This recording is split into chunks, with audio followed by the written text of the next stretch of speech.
पूरा घर हैरानी से इस वक्त कार्तिक को देख रहा था। नन्ही की आंखें पूरी खुली भी नहीं थी। वह अभी आधी नींद में ही बोली।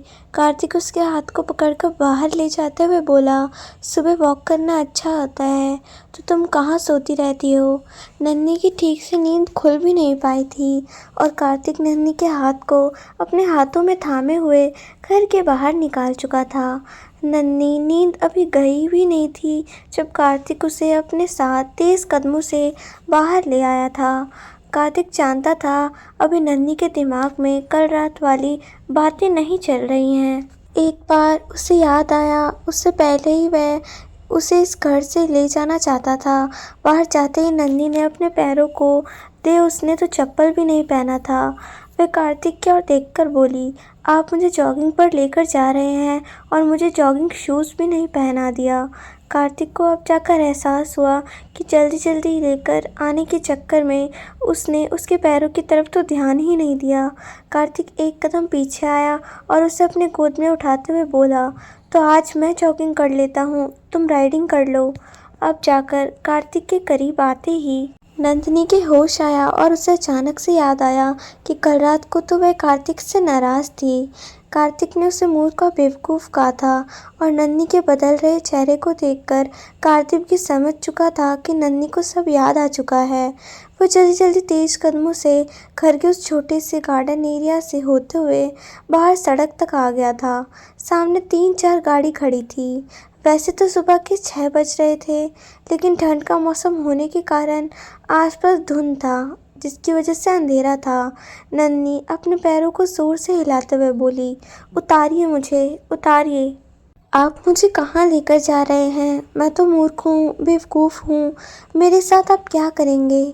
जान, तुम अभी भी इस बात को लेकर बैठी हो? हाँ मिस्टर कपूर, मैं अभी इस बात को लेकर पड़ी हूँ। और ये क्या जान जान लगा रखा है? हाँ, किसी के भी सामने आप जान कह देंगे मुझे? नंदी अपने पैरों को इतना हिला रही थी कि कार्तिक ने वहाँ रखे हुए कार के बोनट पर नंदी को बिठाया और उसके सामने खुद खड़ा होता हुआ बोला, तुम जान हो मेरी तो किसे जान कहूँगा? तुम्हें ही ना। नहीं, मैं तो मूर्ख हूँ, बेवकूफ़ हूँ, तो मुझे मूर्ख कहिए, बेवकूफ़ कहिए। नन्ही नाराज़ होते हुए बोली, ऐसे ही कह दिया था, I don't mean that. Kartik भी उसको मनाते हुए बोला, आपको नहीं लगता आप ज़्यादा बातें ऐसे ही कह देते हैं जिसका आपको मीन नहीं होता? सुबह सुबह लड़ने नहीं आया तुमसे, सच कहता हूँ। पता है पूरी रात कैसी बीती? उसने कार्तिक ने प्यार से नन्ही के हाथ चेहरों को अपने हाथों में भरते हुए बोला। नन्ही अब भी नाराज़ लग रही थी। तुम बेवकूफ़ नहीं हो, तुम बहुत ज़्यादा समझदार हो।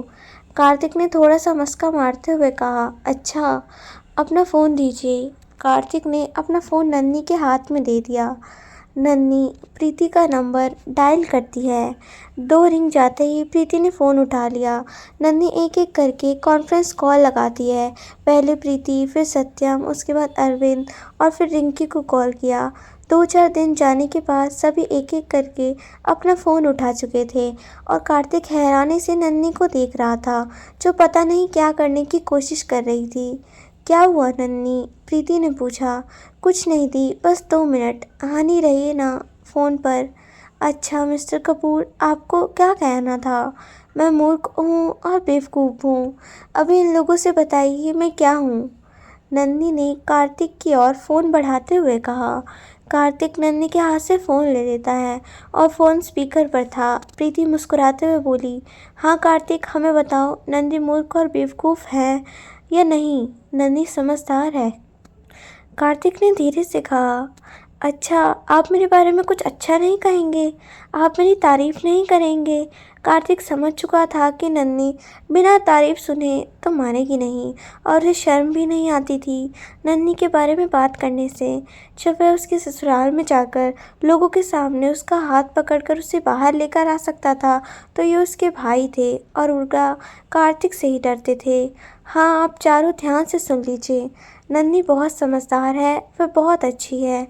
उसके जितने समझदार हमारे घर में कोई हो नहीं सकता। और एक बात, ये मेरी जान है, जान। कहकर कार्तिक ने मुस्कुराकर नन्ही की ओर देखा, जो कि मुस्कुराकर इस वक्त उसे ही देख रही थी। कार्तिक ने फ़ोन कट किया और अपने पॉकेट में रखकर नन्ही को अपनी बाहों में भरते हुए बोला, तुमसे पहली बार रियलाइज़ हुआ कि कितनी गहराई तक तुम इस ज़िंदगी में घुस चुकी हो। लव पर भी कभी भरोसा नहीं किया करता था। इस बात पर भी कभी यकीन नहीं होता कि मेरी लाइफ में कोई ऐसा आ सकता है जिसके बगैर मैं जी नहीं पाऊँगा। पर देखो, तुम आ गई। नन्ही, जो कि अब तक गुस्से में थी, कार्तिक की बात सुनते ही उसका गुस्सा कब का फुर हो चुका था और कार्तिक की आंखों में देख रही थी, जहाँ उसे सिर्फ सच्चाई नज़र आ रही थी। सुबह का वक्त था। ठंडी का मौसम होने के कारण आसपास कोहरा था, इसलिए अंधेरा अंधेरा लग रहा था। लेकिन इस वक्त ना ठंडी का एहसास कार्तिक को था और ना ही नन्ही को। सिर्फ रोड पर इक्का दुक्का लोग थे जो कि मॉर्निंग वॉक के लिए निकले थे, आते जाते दिखाई दे रहे थे। ऐसा लग रहा था मानो कोई लव बर्ड्स चुप चुप के एक दूसरे से बातें कर रहे हो। नन्ही को पकड़कर अपने गले से लगाते हुए बोला, नाराज़गी गायब हुई तुम्हारी। नन्ही ने हाँ में अपनी गर्दन हिला देती है। तो इनाम मिलेगा मुझे। कार्तिक अपने चारों तरफ देखता है। बॉडीगार्ड जो कि उसके साथ बाहर आए थे, अपना चेहरा दूसरी तरफ घूमकर खड़े थे। नन्ही इस वक्त कार्तिक के दोनों बाजू को पकड़े हुए थी। उसने अपनी पकड़ को और मजबूत बना लिया। कार्तिक एक तक उसे देख रहा था। अब उसे सिर्फ इतना पता था कि नन्ही उसकी है और वो नन्ही का है। कार्तिक ने अपना गाल नन्ही के आगे कर दिया। नन्ही उसके दोनों गालों पर किस करते हुए बोली, ये जो आप मुझे जान जान बुलाते हैं ना, आपको पता है पूरा घर मुझे चिढ़ाता है। इस बात की शिकायत करते हुए नन्ही मानो अपने दोनों गालों को फुलाकर सर झुकाए बैठी थी। कार्तिक उसके गालों को खींचते हुए बोला, कहने दो, सिर्फ याद रखना तुम सच में अब मेरी जान हो। कार के बोनट पर पलटी मारकर नन्ही बैठ गई। कार्तिक अपनी बाजू में उसको जकड़कर उससे बात कर रहा था। पूरी रात इस बकबक को सुनने के लिए वह तरस रहा था। घर के खाने से लेकर सोते वक्त रजाई तक की बातें नन्ही ने कार्तिक को बता दी और कार्तिक बस मुस्कुराकर उसकी नॉनसेंस बातों को सुन रहा था। इतनी खुशी तो उसे करोड़ों की डील के प्रेजेंटेशन को सुनकर भी नहीं होती थी, जितनी कि इस बेमतलब की बात को सुनकर हो रही थी। दोनों प्यार भरे मोमेंट में खोए थे और किसी ने दोनों अपने कैमरे में कैद किया था। अपने मोबाइल से उस तस्वीर को खींचने के बाद उसने इस तस्वीर को किसी को फॉरवर्ड करते हुए कहा, कार्तिक कपूर, दी नी रोमियो इन आवर टाउन। कुछ पल तो यूं ही करके बॉनेट पर बैठ कार्तिक नन्ही से प्यार मोहब्बत वाली बातें करता रहा। फिर जब थोड़ा सा अंधेरा हटने लगा तो उसने मोबाइल में टाइम देखा। 6:30 बजने वाले थे। अब घर चले, मुझे लगता है मैंने आपसे बहुत सारी बातें कर ली। थोड़ी देर रुको ना, अच्छा लग रहा है तुम्हारी बात सुनना। कार्तिक उसे अपनी बाहों में जकड़े हुए बोला। नन्ही कार के बोनट के ऊपर अभी बैठी हुई थी। नन्ही अपने पैरों को नीचे रखते हुए बोली, अब चलते हैं, सब उठ रहे होंगे, कहेंगे पता नहीं दोनों कहाँ चले गए और आप तो कुछ समझते भी नहीं हो। नन्ही ने जैसे ही अपने पैरों को नीचे रखा, पैर ठंडी ठंडी ज़मीन पर रखते हैं और फिर से उछलकर उस बोनट पर जाकर बैठ गई। कार्तिक उसको देखकर हंसते हुए बोला, ये उछल कूद क्या कर रही हो तुम? मिस्टर कपूर, ज़मीन बहुत ठंडा है। कार्तिक आगे बढ़ नन्ही को हाथ पकड़कर गोद में उठाकर और उसके घर की तरफ बढ़ गया। मिस्टर कपूर, नीचे उतारिए मुझे। नन्ही ने फिर से कार्तिक से गुस्सा हिट हुए बोली, तुमने चप्पल नहीं पहना। कार्तिक बिना रुके चल रहा था। हाँ, लेकिन मैं घर में ऐसे नहीं जा सकती। आप क्यों नहीं समझ रहे हैं? क्यों नहीं जा सकती? कार्तिक ने बहुत सीरियस होकर पूछा। एक तो आपकी जान कहने की वजह से पता है सब मुझे कितना चिढ़ा रहे हैं, कि उसमें चिढ़ाने वाली क्या बात है? आप कुछ नहीं समझते। नंदी ने फिर से उतरने की कोशिश की। मुझे कुछ समझना भी नहीं है। मुझे इतना पता है कि तुम मुझे खुद से प्यार करने से नहीं रोक सकती। तुम क्या, कोई भी नहीं रोक सकता, मेरे ससुर जी भी नहीं। कहकर उसने नन्ही के नाक से अपने नाक को टच किया। अब तक वह घर के अंदर तक आ चुका था। उसने नन्ही को नीचे उतारा तो नन्ही अपने चारों तरफ देखा और भागते हुए अपने कमरे की तरफ चली गई। कार्तिक की नज़र मौसी जी पर गई, जो कि मुस्कुराकर उसकी तरफ ही देख रही थी। एक्चुअली मैं जल्दी जल्दी में उसके चप्पल लेकर नहीं गया था। उसके पैरों में पत्थर लग गया होगा। एक बार आप देख लीजिएगा, अगर ज़्यादा लगा होगा तो डॉक्टर को मैं भेज दूंगा, कहकर कार्तिक बिना किसी डर के घर के बाहर निकल चुका था। अरे जमाई बाबू, चाय तो पीकर जाइए, मौसी पीछे से आवाज़ देते हुए बोली। नंदिनी, जो कि अब तक अपने कमरे के दरवाजे तक भाग चुकी थी, उसके कदम अपनी मौसी की बात सुनकर ही रह गए। फिर मौसी नन्ही की तरफ चलते हुए बोली, नन्ही जा पहले कॉफ़ी बना ले, खुद ही बनाइयो, किसी और को ना कहियो। कार्तिक तो जब यह सुना कि नन्ही किचन में जाएगी, वो मौसी को देखकर बोला, नहीं नहीं मौसी, प्लीज़ नन्ही को किचन में मत भेजिए, और हो सके तो उसे वैसे भी किचन में मत ही भेजिए। कहीं ना कहीं कुछ ना कुछ लगा ही लेती है, फिर आप सभी उसके कारण से परेशान हो जाएं। पास में बैठी हुई अम्मा अपने मुंह पर हाथ रखते हुए बोली, हाय दैया, तो क्या लड़की को कभी किचन में ना भेजेंगे? लड़की है, उसे तो जाना ही पड़ेगा। ज़रूरत क्या है माँ, मेरे घर में इतने नौकर हैं कि बिना किचन में जाए पूरी ज़िंदगी गुजार सकती है। फिर नन्ही की तरफ देखते हुए कार्तिक ज़ोर से बोला, और तुम्हें भी कहकर जा रहा हूँ, किचन में तुम अपने पैर भी नहीं रखोगी। नन्ही वहीं दरवाजे पर खड़ी अपने गर्दन 2 बार लेफ्ट और 2 बार राइट की तरफ घुमाकर रह गई, और कार्तिक दरवाजे से बाहर चला गया, जबकि पूरा घर एक दूसरे को ऐसे देख रहे थे मानो जैसे उन्होंने क्या देख लिया हो। मोना बोली, मुझे ऐसा क्यों लग रहा है कि कार्तिक बहुत ही डेस्परेट टाइप का है। मतलब तुम कहना क्या चाहती हो? मौसी ने सवाल किया। हमेशा ही इतना कुछ चिपकता है अपनी बीवी से। मोना मुंह बनाते हुए बोली, नई नई शादी हुई है, उनके मन तो बहकता ही है ना, मौसी ने कहा। मोना की माँ बोली, लेकिन बहन जी, इतना भी नहीं ना बहकता है कि किचन में ना जाया करो। चप्पल के बगैर ले गया था तो इतनी नाजुक गुड़िया तो नहीं है ना कि 4 कदम में चप्पल के चल भी नहीं सकती। नेहा भाभी, जो किसी वक्त में थी, बाहर आते हुए बोली, नन्ही को पूरी जिंदगी के लिए किचन से छुटकारा मिल गया। मुझे भी कोई कह देता कि तुम पूरी ज़िंदगी किचन में नहीं जाओगी, मैं तो खुशी खुशी मान जाती, कहकर उन्होंने अपनी सास की तरफ देखा, जो कि अभी अभी शॉल में अपने आप को पूरी तरह से छुपाकर सोफे के कोने में दुबकी हुई बैठी थी। इस तरह से अपनी बहू की बात सुनकर वो नेहा से बोली, अरे उसके घर में नौकर चाकर है, वो काम कर देंगे। तू भी बोल अपने पति से उतना काम आवे कि घर में नौकरों की लाइन लगा दे। फिर ना कहूँगी तुमको कि रसोई में जाकर काम करो, और अभी जल्दी से चाय लेकर आओ, बड़ी देर से बैठी हूँ मैं यहाँ पर। नेहा भाभी अपना मुंह बनाते हुए कि फिर से किचन की ओर चली गई, जबकि वह छोटा बच्चा मुन्ना ऊपर छत से चलते हुए जब नीचे उतरा था, नन्ही को देखते हुए बोला, देखना देखना जान, तुमको बुलाने के लिए जान आया था और तुम मेरी जान लेने निकल गई थी।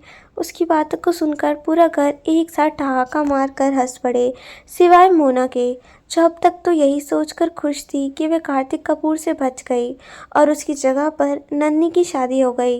लेकिन अब शायद उसे अपने फैसले पर अफसोस होने लगा था।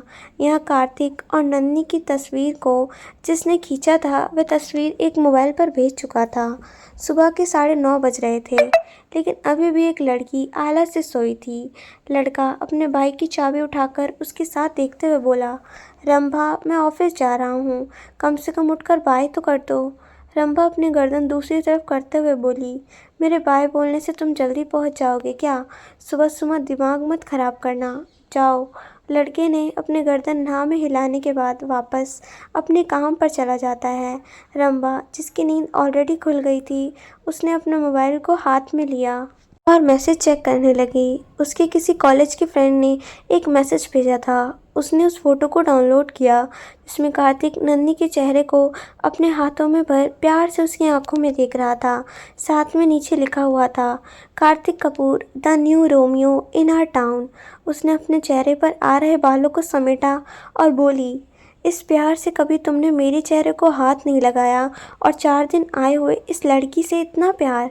मेरी ज़िंदगी को तुमने बेकार खंडर की तरह बना दिया और खुद अपने लिए प्यार का ताजमहल तलाश रहे हो। रंभा ने तस्वीर को जूम किया।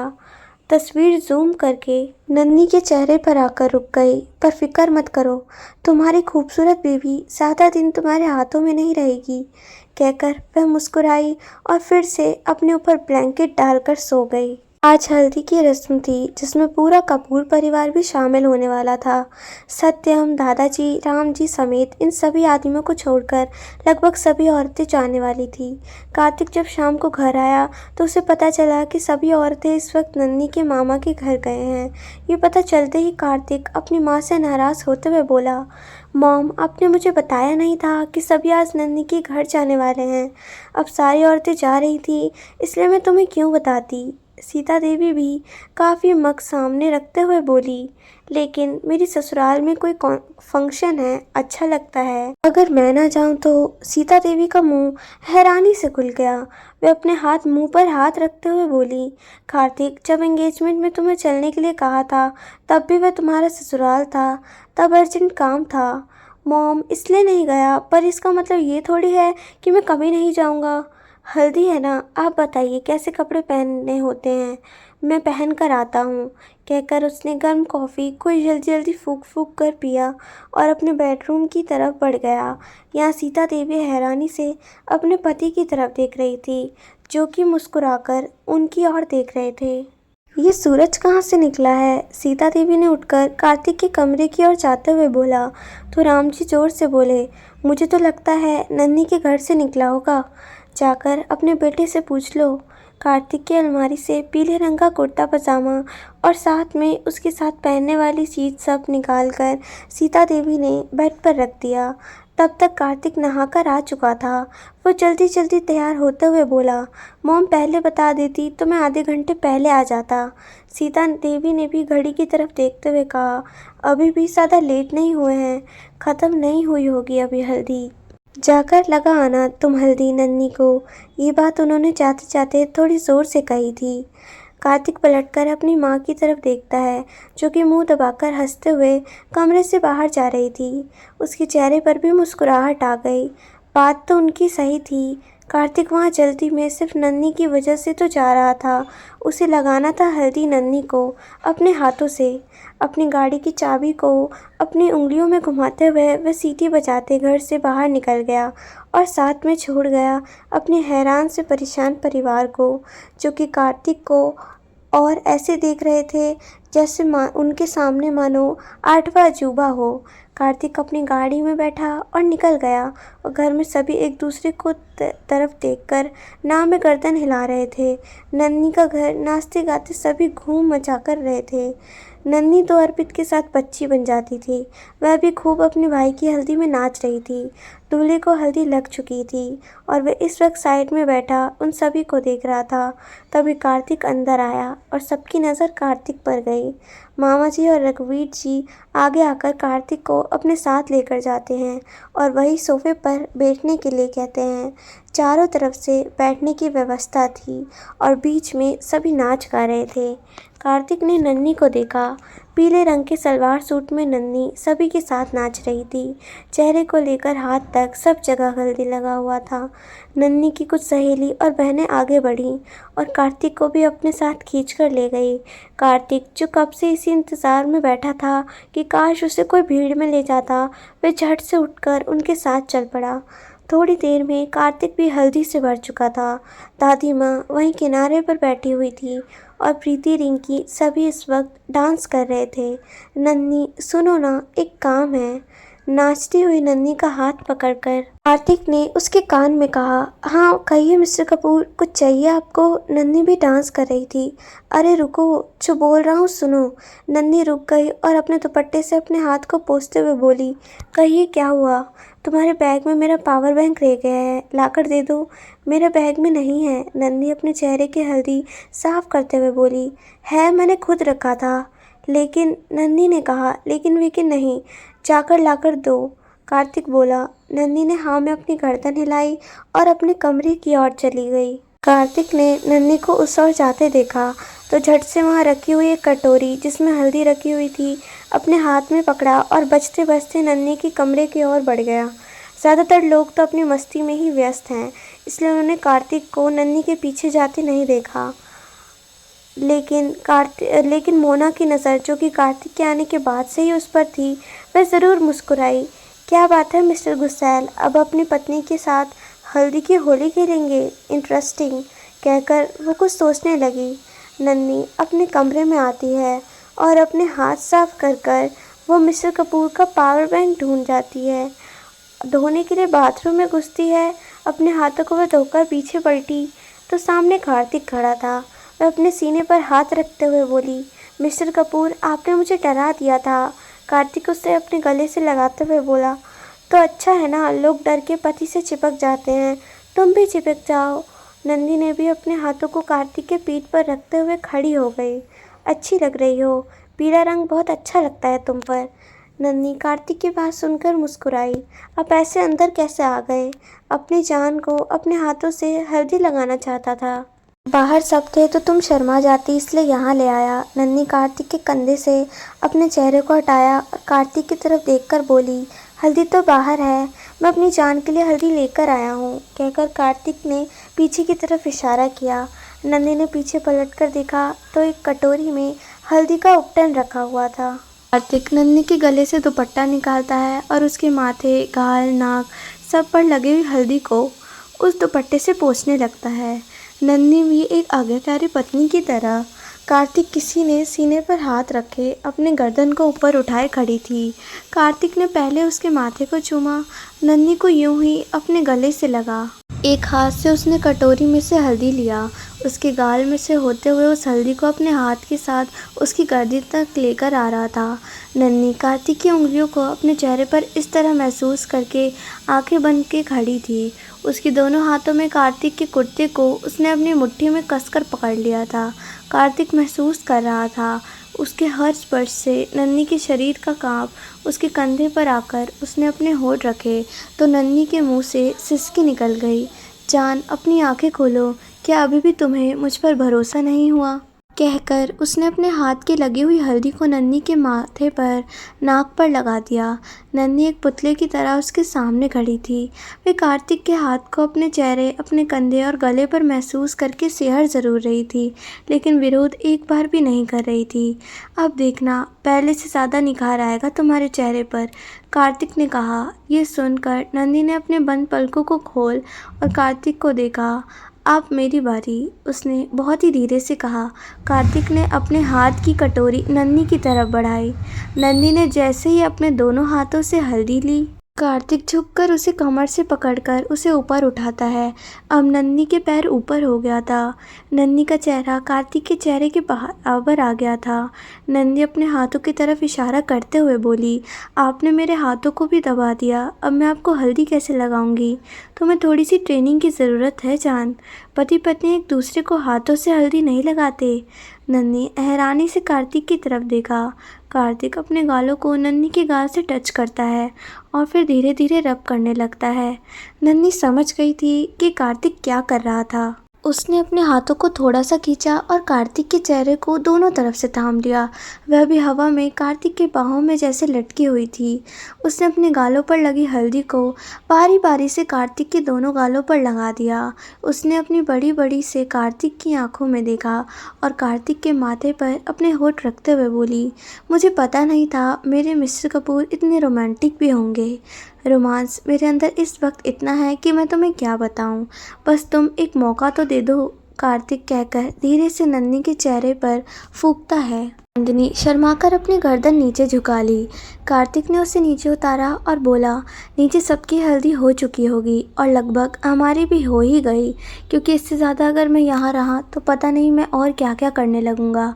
छी मिस्टर कपूर, कैसी बातें कर रहे हैं आप?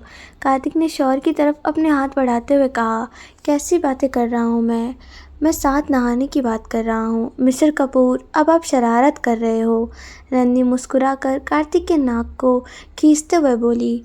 कार्तिक शौर के पानी को अपने हाथ में लेकर नन्ही के गाल में लगी हुई हल्दी को पोंछते हुए बोला, कोई शरारत नहीं कर रहा है जान, बस तुम्हारे ऊपर लगी हुई हल्दी को साफ करके तुम्हारा निखार हुआ रंग देखना चाहता हूँ मैं। पानी नन्ही के ऊपर आने लगा। कार्तिक के चेहरे पर एक शरारती मुस्कुराहट आई, लेकिन तभी धड़ाम के साथ बाथरूम का दरवाज़ा खुल गया। कार्तिक ने अपनी बाहों में अभी नन्ही को पकड़ा हुआ था और नन्ही डर गई। चौंक कर दोनों पलटकर दरवाजे की तरफ देखते हैं। सामने मोना खड़ी थी। ओह आई एम सॉरी, मुझे नहीं पता था कि आप लोग यहाँ पर हैं, कहकर वो मुस्कुराई। कार्तिक, जो कि इस वक्त बहुत ही अच्छे मूड में था, मोना को देखते ही उसके चेहरे के भाव बदलने लगे। उसे हैरानी हो रही थी। उन दोनों को इस तरह से देख कर भी मोना अभी वहीं खड़ी थी, जबकि कोई और होता तो अब तक शर्मा कर जा चुका होता। एक हस्बैंड वाइफ का पर्सनल मोमेंट था। कोई तीसरा अगर आता भी है तो अपने आप को मैं ही छेप जाता और वहाँ से चला जाता।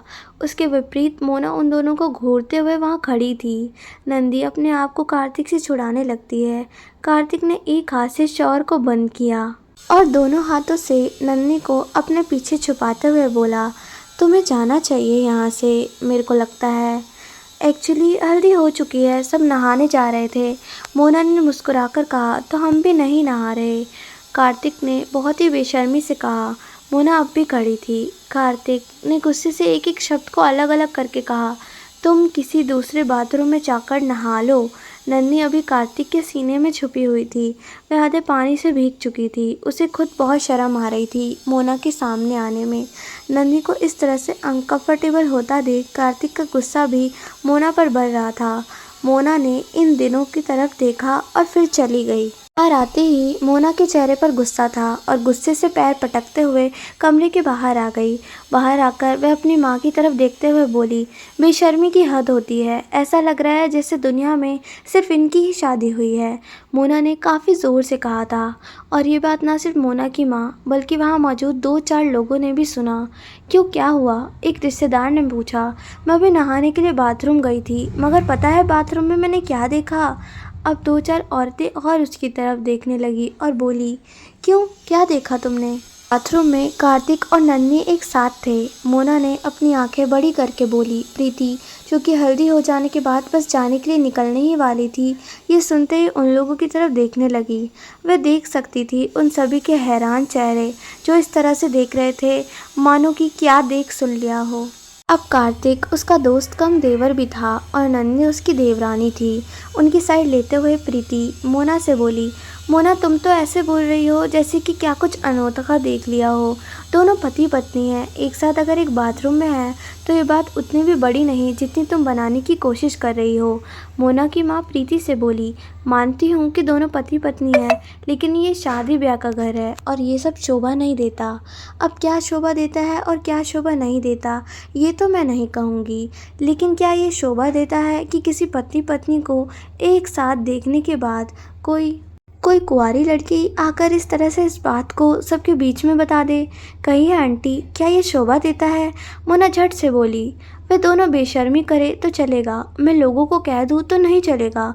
वह बेशर्मी नहीं होती मोना जी, पति पत्नी का प्यार होता है। मेरा देवर अपनी बीवी के साथ अंदर है, किसी और के साथ नहीं। गलती आपने की है उन्हें डिस्टर्ब करके, आपको शर्म आनी चाहिए।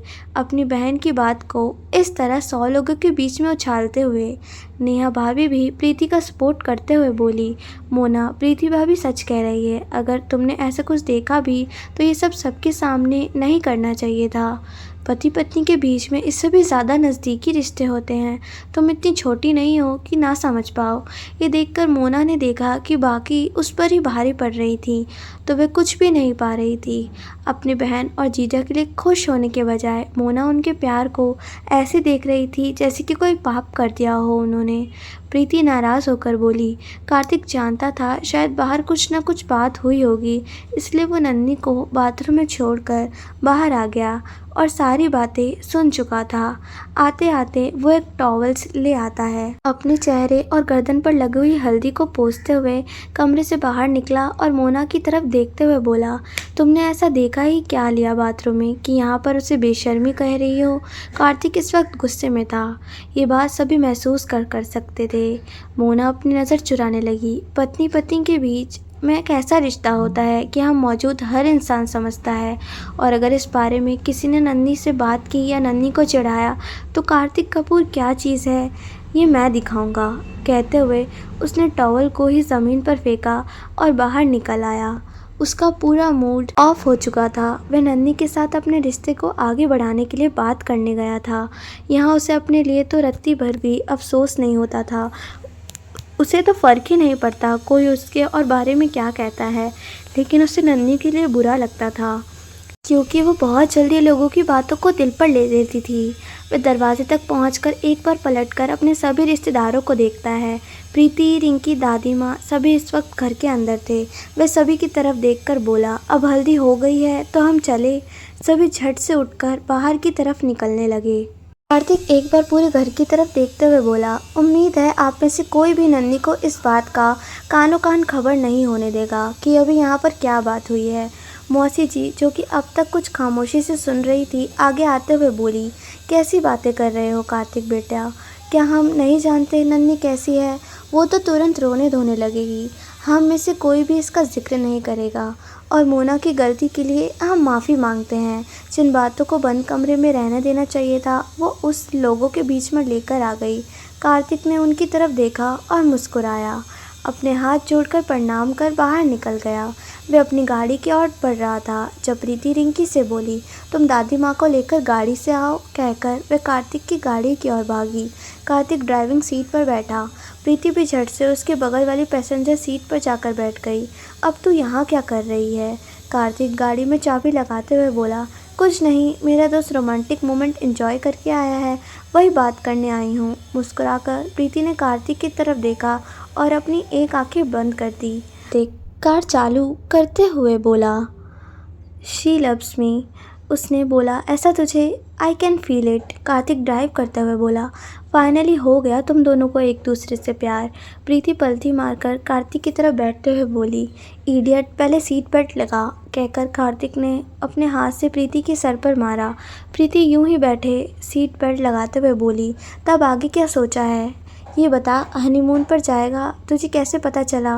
कार्तिक हैरान होते हुए बोला, इस कुत्ते के साथ पूरी ज़िंदगी निकाल दी तो पता है कि क्या क्या सोच रहा होगा।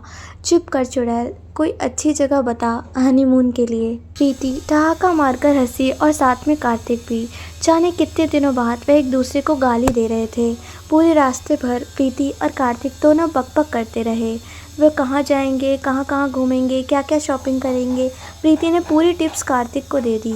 घर आते ही कार से निकलते हुए कार्तिक बोला, मैं एक काम करता हूँ, अपने सेक्रेटरी को भेजता हूँ घर पर, दूसरी सारी बातें समझा देना, वो टिकट और होटल बुक कर देगा। 2 दिन बाद शादी है। नेक्स्ट डे मॉर्निंग मैं और नन्ही यहाँ से हनीमून के लिए उड़ जाएंगे। कहकर उसने प्रीति की तरफ हाई फाई दिया और घर के अंदर आ गया। रंभा इस वक्त अपने हाथ में एक कार्ड को लेकर गोल गोल घूम रही थी। वाह क्या बात है कार्तिक, तुम भी रहोगे वहाँ और तुम्हारे को प्यारी खूबसूरत बीवी भी, और तुम्हारी एक्स वाइफ आ रही है तुमसे मिलने के लिए। आगे की कहानी सुनने के लिए चैनल को सब्सक्राइब, लाइक, कमेंट और शेयर ज़रूर करें। धन्यवाद।